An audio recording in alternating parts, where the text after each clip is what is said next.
So, I watched Goblin Slayer to see why was everyone hyping it to be identical to Grimgar, because the goblins have more personality than cardboard monsters. That's where the similarities stop, since I was thinking it's this season's Akame ga Kill the whole time. A badly written gore fest for edgelords who are going to overhype it for thinking it's breaking some stereotype in the most laughable manner possible. In this case, it's breaking the stereotype of not showing rape in animated form. Let's completely disregard how most light novel adaptations have rapes, and one-dimensional evil rapists are the most commonly found bad guys in modern anime. Anyways, as I said, it's an edgy gore fest for edgelords and should not be overhyped as anything more than that, such as calling it mature dark fantasy because it has rape, since that is the only thing that made the Berserk of the 90s as good as it was. As for the rape, which is the only thing people will remember the show for, it became a controversial topic because half the people call it necessary for showing the grim setting, and half the other people call it unnecessary because it's presented as sexy. They are both right, because Goblin Slayer wants to keep the cake and eat it too. It's like a war movie that wants to show the horrors of war, while at the same time making war to look like the coolest shit ever. You can't be over the top in both sides of the argument and expect to be taken seriously. It's the same as contradicting yourself every 5 minutes, while still pretending to be smart and mature. So, is Goblin Slayer a good series? No, it's the edgy flavor of the month, and if you want to jerk off to semi-decent bestiality, there are actual hentai for that. If, on the other hand, you're looking for a good anime, you are looking at the wrong decade. Once again, the show wants to keep the cake and eat it too. A third of it is spent on fleshing out the tragic backdrop of the protagonist, and it's done mostly through the narration of a bimbo with bouncing boobs that destroys all sense of dramatization. Trying to be funny and sad at the same time creates only complete trash. Also, isn't the protagonist supposed to be a faceless badass? Everyone can self-insert as he's mercilessly killing innocent babies? Why are you dramatizing him? You're destroying the empowerment fantasy! Another third is spent on the other adventurers looking down on him for only going after silly-looking goblins. At the same time, every single girl in the show has the hots for an autistic guy that will never respond to their romantic innuendos. Thus, once again, the show wants to keep the cake and eat it too. And there is nothing new with anime about overpowered protagonists, because they are all doing the same bullshit. And I need to point out how terrible the exposition is. The adventurers talk about him as if they see him for the first time, when in reality he's going to the same place as them every day for over a decade. And the last third is spent on killing goblins again, with half of the battle being skipped. They jump around to random bits of fighting, and there is irrelevant narration about his past again. It was awful. Also, we don't see any rape, which is the only thing people talk about the show. Do you know how much this will disappoint the rape culture it created? Also, he didn't even save the girls that were kidnapped this time. He abandoned them to slowly burn alive as they scream in agony. And they didn't even show that, thus disappointing the edgelords who finally found a replacement for Akame ga Kill. Terrible show. When you look at these character designs, what kind of an anime do you expect to see? It doesn't look like it's going to be a high school slapstick comedy to me. So when you see these character designs, do you really expect to see dark fantasy? These cosplayers who belong in some shitty otaku comedy? Everything is okay. The defenders of the show constantly yell about it was obviously going to be dark fantasy from the very beginning, and people who were fooled by the first episode weren't paying attention to the foreshadowing of the first 15 seconds. Because as we all know, if you start your anime by clearly showing it's going to be dark in the first few seconds, there is absolutely no way someone can be shocked when something horrible is going to happen to these cute-looking characters in the third episode. I mean, are you guys blind? It was there all along! Don't you remember how horrifyingly depressing the first 10 minutes of Kotura-san were? Obviously telling you it's gonna be non-stop misery all the way to the end, and then it became a run-of-the-mill school comedy? It was there, you guys, why didn't you see it? So anyone who was fooled in the first episode is an idiot. Look at this cute elf being playful. This is clearly something you expect to see in dark fantasy. I mean, it's nighttime, isn't it? What more do you need?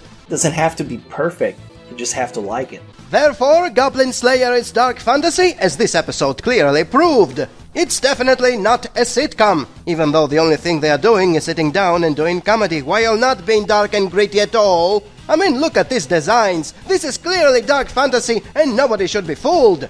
And I know it didn't have any rape and senseless slaughter, which is the only reason people are watching this clearly dark fantasy anime with very appropriate character designs that obviously belong in this type of show. But remember, this was a character bonding episode. We get to meet and like the characters. We learn great things about them, such as character class and race. Do they have a name? No, nobody has a name in this show. Who cares about that? Names are not characterization. Rape and senseless slaughter are characterization. There's no wrong or right way to do things. And let's not forget the amazing world building we were offered by these clearly dark and gritty characters in this totally not sitcom episode. We get to learn so many things about the origin of the goblins. And by origin, I mean theory crafting about them for 5 minutes, since nobody knows from where they came from. This is how you create an amazing setting with speculation, so the audience can imagine anything they like about what is going on. Great job, Goblin Slayer, that's how you do it. This is the pinnacle of modern anime, a dark fantasy that has characters with no names who belong in a comedy, theory crafting, and then showing boobs. Anime are officially saved thanks to Goblin Slayer. It clearly deserves being the anime of the season. You just have to like it. If you're still watching Goblin Slayer for the edge, you might as well give up because now it has nothing. Not even good senseless violence because the goblins are not even putting up a fight anymore. They killed 100 of them with sneak attacks or while they were sleeping. You keep saying this anime is like the Doom video game, but no monster there was dying in its freaking sleep. Worst fighting ever. So what exactly is there to care about in this show? It's not the goblins, since they are nothing more than mass-produced one-dimensional evil rapists from light novels. It's not the adventurers, since they are just generic character classes without a name.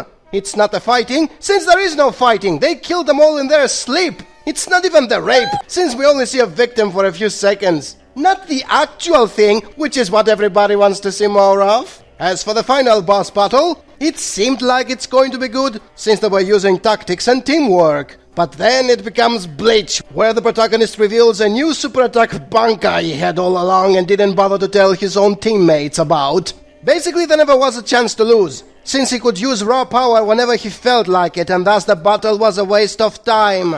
And look at that, people are already losing interest in the show. More people are now talking about the bunny wife than the goblin rapist. It's almost as if popularity in the anime community is defined by sexual deviance. And the moment something loses its edge, get it? Edge? Everybody jumps ship to the next edgiest thing available. That's the kind of people the modern anime community is all about. So, bottom line, Goblin Slayer is no longer the anime of the season. This is Goblin Slayer, a man who doesn't have a name and spends the whole episode not slaying goblins, while standing next to a big-breasted bimbo who loves him for being autistic and not caring about her. This guy doesn't have a name. He doesn't have a face. He doesn't have a character. He's just Goblin Slayer. So completely disjointedly out of step with the rest of his bullshit fantasy universe, to the point where he's the only one being CG animated. This is a 2,000-year-old elf, so wise and mature to the point she acts like a 10-year-old schoolgirl with a crush on a man for being autistic and not caring about her. Stop fucking saying your elves are thousands of years old if it's not gonna be a part of their fucking character! This is a sorceress who helps out other adventurers with powerful magical items she pulls out of her gigantic boobs. It bugs the shit out of me constantly hearing people bitch about how unwatchable older anime is, and then seeing this is what modern anime looks like. This is what's considered popular and acceptable, and people will just fucking watch it. Mm-hmm. This anime is dark fantasy about characters who act as if it's a school comedy and where the protagonist makes every girl to fall in love with him for being autistic and not caring about them. People are only talking about Goblin Slayer because it is edgy and stupid and actually garbage. No. They are entirely serious about how badass and great this show is. Oh. Most controversial show to come out since Sword Art Online. Ah, what a promising start! Undead priests, gathering of monsters, human sacrifices! Now that's what I call dark fantasy! Let's hope they won't fuck it up. It's dark and depressing with glimmers of happiness. And then they fuck it up by having the good guys appearing and they all look like cosplayer chicks. Look at those hair ribbons and those cat ear hoodies! Exactly what you expect to see in dark fantasy about undead priests and human sacrifices. It never feels like I'm watching a different anime. And do you know what payoff looks like? Not having a plotline that has been building up since the beginning of the show, ending disappointingly in one hit by some cosplayer bimbo. Now that's what I call dark fantasy. The show's heavy tonal shift, use it both as a hook and to improve its own narrative. And with that brilliantly handled storyline, let's move back to the Goblin Slayer and his harem of chick-blushing cuties. Oh, just look at her puffing in such a cute way. Now that's what I call dark fantasy. The horrible events that occurred in episode 1 definitely feel like something that's still incredibly relevant to the anime currently. They are summoned by an archbishop, who despite preaching about morality and how bad is rape, she's dressed like a whore that makes men to want to molest women. Now that's what I call well thought out world building. Art is made to evoke emotions. I've enjoyed this show so far because it evokes a lot of emotions in me. Look at them sitting on the floor. When they are in a tavern, they sit on chairs. When they are in a major temple and before the presence of an archbishop, they sit on the floor. Well thought out world building indeed. The show makes sure to take itself seriously. And then we finally move to some action where they have to fight goblins and a giant alligator. And they don't do shit since they just sit back and see them killing each other. Now that's what good action is all about. Not having any. I think Goblin Slayer is fantastic. Goblin Slayer is dark fantasy. Look at all the boobies and the bright colors. That's what dark fantasy is all about. Wanna make your autistic protagonist to seem sympathetic, although he's a self-absorbed artist? Just have every other male in the show lusting over his harem bimbos, while himself doesn't even notice them because he's autistic. Oh, that's so sympathetic when you're impotent, because as we all know, having a sex drive makes you bad. Isn't it funny how every fan of this trash insists he's not overpowered because he only knows how to fight goblins? And yet he fucking knows everything? Why is he the only one who notices there are no sewer emissions and everyone else makes fun of him? Why does a guy who only knows about goblins know something nobody else who has far more experience even notices? Did he read the fucking script? How does he know there's gonna be poison gas in there? If he learned about this from a miner, then he should be doing this in a mine, not a sewer. And again, the guy who only knows about goblins is the only one who knows about this. Everyone else has no clue,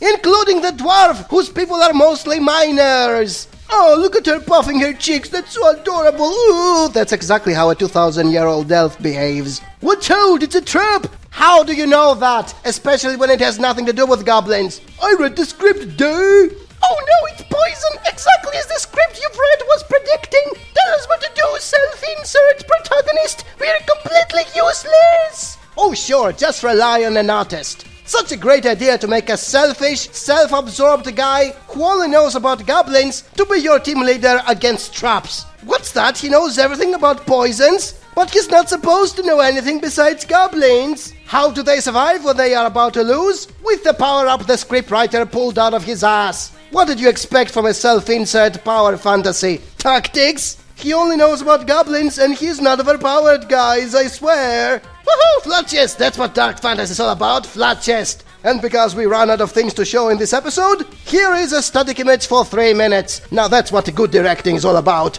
Keep dropping in popularity, Goblin Slayer. Now more people are interested in the slime anime than in you. Super awesome goblin slaying. The show's direction is terrible. The episode begins and we are told he came back from the dead. When was he dead? The last scene of the previous episode did not show him dying, he was just unconscious for all we know. There was no indication that he was dead, therefore it's bad directing when you start the next episode and you have no idea what just happened. This author knows completely what he's doing. Second, the resurrection spell works when a virgin sleeps naked with a corpse. What the fuck? That's not how it works in Dungeons & Dragons. This was just another excuse for fan service. And it's deviant on top of that, since it's technically necrophilia. Because remember guys, this is mature dark fantasy. He made direct jabs at where a stereotypical fantasy adventure series would go. Third, there is resurrection magic in this world, and all this time we were not told about it. I mean, we can always assume there is going to be some because Dungeons and Dragons and all that shit, but we are not told about it until it was used, which is plain bad storytelling. And if any of you think it's not a big deal, since why would they mention something before it becomes relevant? Oh yes, it's a big deal. Remember back in the first episode when those rookies got killed? Goblin Slayer murdered the witch because it was supposed to be too late for her. Well, based on this episode, they could have just resurrected her as well as everyone else who died, with some necrophilic orgy or some bullshit. But no, Goblin Slayer murdered her, and you are not told there was resurrection magic, because that would ruin the supposed dramatic tone. No sir, we will mention resurrection magic exists only when it's the protagonist that needs to be plot armored. Now that's what I call consistency. The author will find interesting and subversive ways to work the Goblin Slayer's role around these events. Fourth, that priestess reveals she was raped. Out of nowhere. There was no reason to say it in that point in the story. It wasn't contributing to the plot, it was not part of the resurrection, the protagonist did not ask or care to find out her backdrop story the moment he came back from the dead almost naked. It was thrown in there at the most awkward moment as, again, deviant fan service. Anyone who still thinks this show is not using rape in a tasteless, titillating way, there you go, now you have no more excuses. She was describing the rape in detail, even when the protagonist didn't care to find out, with no plot relevance, while the camera was constantly zoomed on her jiggling boobs. And on top of that, she then begs the protagonist to help her in a way that was basically saying, "Please fuck me so I can get over the fact I got raped." Holy shit, this sounds like a light novel.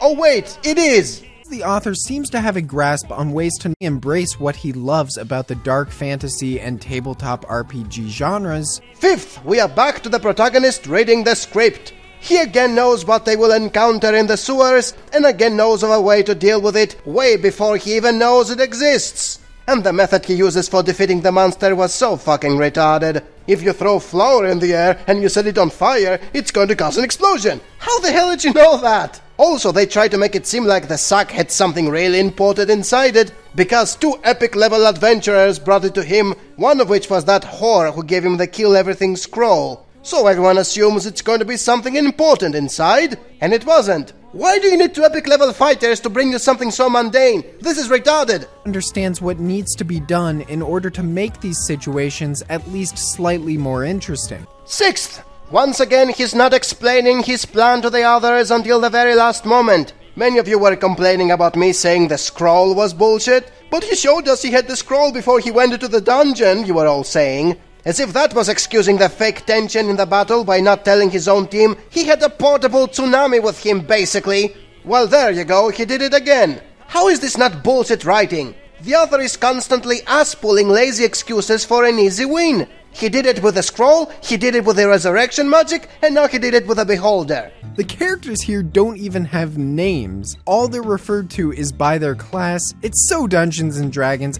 And seventh, the beholder doesn't have a name, just like everyone else in this stupid show. And every fantard defends that as fine, since they wouldn't remember their names anyways. Holy shit, we got to that point where you openly admit you don't bother to remember names, since you know you're going to forget everything once it's over because it was that shallow. It's even more infuriating when they insist that's exactly what it's like when you play Dungeons and Dragons. What kind of fucking role-playing are you guys doing when you refer to your characters by class rather than name? Are you just rolling dice and calculate damage? Isn't there any semblance of a story with interesting lore and character backgrounds? Because back when I was playing, we were doing a lot of that. And when we were creating our characters, the very first thing the statistics page was asking us to write down was the fucking name of the character! You modern pieces of shit, you can't even play the game properly! The author said that he is a huge fan of tabletop role-playing games, and that passion could not be more apparent than it is in this series. So everyone is fighting the goblins, not because they will threaten the cities with their great numbers, but because they get paid for it. I guess they don't want gold to lose its value if civilization collapses. And then they use battle tactics the protagonist is telling them, since none of them have any idea of such things despite constantly fighting monsters. How come a guy who only knows about goblins knows more about battle tactics than 100 others who fight monsters of all kinds? Do you smell the bullshit? Because I sure do. And then the protagonist fights the big boss with wits, not convenient magic that can have whatever effect he wants, and then he uses magic that has any effect he wants. Like, how does the blade pass the barrier but the goblin can't? And then everyone has a celebration and they are amazed at the protagonist, since it was a battle they wouldn't win without him. I mean, who would tell them how to fight the monsters they all fought in their careers, with battle tactics everyone should know of? And obviously all the men are amazed with how handsome he is, and all women want his D, and these are totally the same people that were making fun of him in the beginning of the series for being the loser, who was only fighting goblins, and who for some reason changed their minds after he taught them basic battle tactics against the weakest monsters. And thus ends Goblin Slayer, the subversion of fantasy that is exactly like Berserk, and is the very deep story about the autistic man-child that makes all female cosplayers to want his D because it's full of rape.